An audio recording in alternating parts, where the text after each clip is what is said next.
ក្រៅពីត្រៀមทีมរបស់ Cruyff ចប់ក្លឹបក៏ធ្លាក់ចុះខ្លះតែឆ្នាំ2003ក្លឹបបាននាំមកនូវប្រវត្តិសាស្ត្រមួយទៀត Ronaldinho កីឡាករដែលនឹងបំផ្លាញពិភពលោកហើយបើកផ្លូវឲ្យ GOAT មួយរូបចេញមក Lionel Messi Ronaldinho មកដល់ Camp Nou ឆ្នាំ2003ជាមួយនឹងស្នាមញញឹមនិង skill ដកដាលគ្រប់ទិសគាត់បានផ្លាស់ប្ដូរ Barcelona ទាំងស្រុងគាត់បង្ហាញសិល្បៈ freestyle ការចលនាដែលក្រងតែគេមើលក៏សប្បាយ Barca ឡើងវិញបាន La Liga 2005-2006 ហើយក្លាយជាក្លឹបដែលពិភពលោកគាំទ្រជាច្រើនបំផុតក្នុងពេល Ronaldinho កំពុងភ្លឺក្មេងម្នាក់អាយុតិចតួចឈ្មោះ Messi ក៏ចាប់ផ្ដើមមកលេងជាមួយមេដឹកនាំ Ronaldinho ជាអ្នកដំបូងបញ្ជូន assist ឲ្យ Messi សុទ្ធបាននៅក្នុងការប្រកួតផ្លូវការពិភពលោកបានដឹងកម្ពុជាមហាអធិធានថ្មីកំពុងកើតឆ្នាំ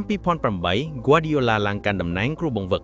Pep បង្កើត Tiki Taka បាល់ទាត់គ្រប់គ្រង70ភាគរយ passing 1000លើកឡើងក្នុងមួយប្រកួត press ចាប់ពីខាងលើជាមួយ Messi